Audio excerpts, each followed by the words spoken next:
So first and foremost, you have around around 2 months to study. How do you study law? So first you should have already have studied the law first. See, generally I study using the Bayer Act, but now if you have never touched the Bayer Act, now is not the time to open the Bayer Act and do analysis. Let's be smart, right? Just because Bayer Act is the good methodology to study, you cannot sit and study now. Whatever textbook you have, please use it. Absolutely no problem. Whatever notes you're anyway studying, use that. That is also absolutely no problem. But what we're going to do is we're going to ensure that everything is covered. Okay, so 3 quick things that you need to take care of, guys. One is, kindly, I hope you have already made some running notes. If not running notes, what I am trying to tell is you have your own revision material. Just stick to that, because the next 2 months you cannot sit and study some new textbook and all those things. Whatever you have made, just stick to that. My students, you anyway have my book, no problem. And in the beginning only I have told you how to make running notes.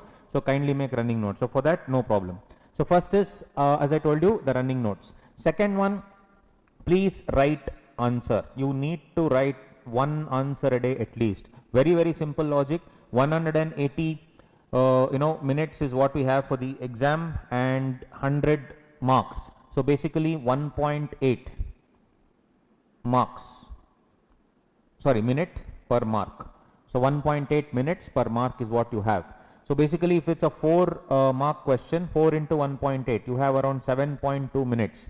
7.2 minutes, 4 mark question, read, understand, assimilate, and then write. You need to write the answer. It is 100% must. We need to write. So kindly write 1 answer. So that time should also be to read the question. Read the question, understand, assimilate the answer, and write. That is how it should be. So this is the first plan, guys. Please write 1 mock exam.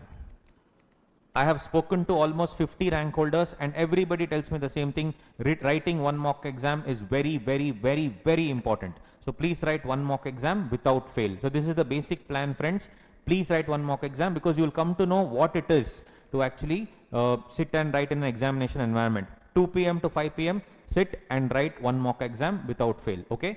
And trust me, out of the 50 rank holders that I have spoken to, 47 to 48 rank holders have failed in this exam. They have failed in the exam 15 days before the exam in which they actually got a rank.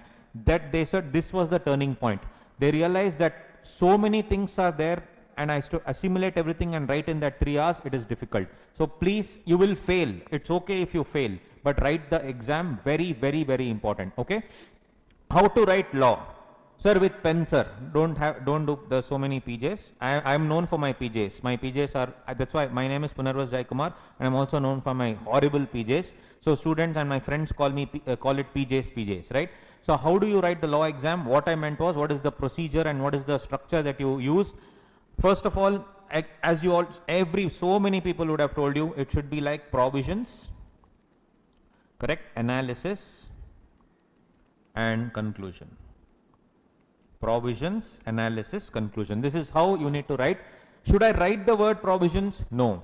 Basically, the first part should be provisions, then analysis, then conclusion. Analysis and conclusion can come hand in hand. So the thing is, should I write point wise or should I write line wise? Whatever you want, you write, but please underline the important things. See, this is not a Rangoli competition. You can't use highlighter, sketch pen, no garnishing. It is just simple food. Think of it as food. This is rice and dal. That's it. Don't add garnishing and all those things. No one gives a damn. So please write it clearly, as simple as possible. Right. Second, should I quote directly from the Bayer Act? I always tell simple thing, write law in your own language, but don't write your own law. That's dangerous. According to me, in my opinion, to the best of the knowledge, all those things, our feelings and all should be controlled. I feel, I think, I opine, all that, no one gives a damn. Our feelings, let's control. Whatever there is law, just write the law in your own simple language. Examiners will look at those keywords. Those keywords are very, very essential. So in my notes, anyway, I have given keywords for the ones who have taken my classes. That's okay. Otherwise also, I am sure whichever textbook you have seen, I am sure everybody would have given keywords. I am sure everyone would have given the proper, and everything would have been done. So don't worry. This video is for everybody, guys. Absolutely no problem. Now, one more quick thing that I want to tell you is, when I am writing the paper, should I write the section number? If you can remember the section number, great. Sir, but I don't know the section number. Can I write some wrong section number and come? Obviously wrong. So if you see one of the papers that I got hold of, so so if you see the clause number is wrong, so mercilessly they have deducted marks. So kindly do not write the wrong clause number, section number and all those things. If you remember, great. If you don't remember, no problem. But do not write the wrong one. It's okay not to write the section number rather than writing the wrong one. Okay. So here if you see, as per the relevant clause, again part 1 first schedule gone. So the fact that wrong number is given, so the answer is gone. So as far as that is one thing I want to tell.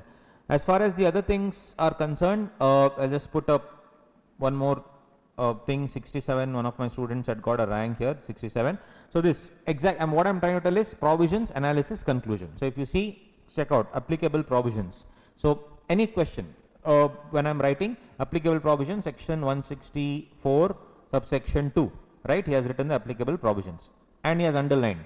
You need to understand that the examiner just gets around 10 to 15 minutes to evaluate your paper. In that you need to impress the evaluator like crazy. So you cannot write stories here. So just provisions, then a brief about the provision. So here he has given what the provision says. This, if you see, is not exactly verbatim copy paste the Bayer Act. It's actually, he's written the law in his own language. So it's absolutely fine. The only thing is those keywords you need to understand. So if you see, he has underlined wherever it is and he has given the analysis, and then the final linked it to the question. Important that you also need to link it to the question. Question is asking about Vikram, Amar and all that. You need to link those names. You can't just be completely sort of, ignorant about the question. All right, friends. So this is what you need to keep in mind. So if you see, as per the above provisions, Vikram, tube light, all that he has given, he has underlined wherever is important. So the examiner, when he is seeing, he'll only see these things and then evaluate. And think about it, he has got 4 out of 4. So the crux is, when you're reading the question paper from 1:45 to 2 p.m., select those 30 to 40 marks where you can really, solve the questions really well, and you can really sort of outperform yourself or outperform your expectations, and also so that you can impress the evaluator. Mind you, he is also a human being, he or she, whoever is evaluating. You need to earn that person's respect. I repeat, you need to earn that person's respect. 10 minutes he will give you. Think about it. You have studied the entire course for almost a year. You're writing 8 papers and you would have spent 3 hours in writing, basically 1 day. 24 hours is what you take to write the entire CA final, and he will evaluate in 8 into around 10 to 15 minutes.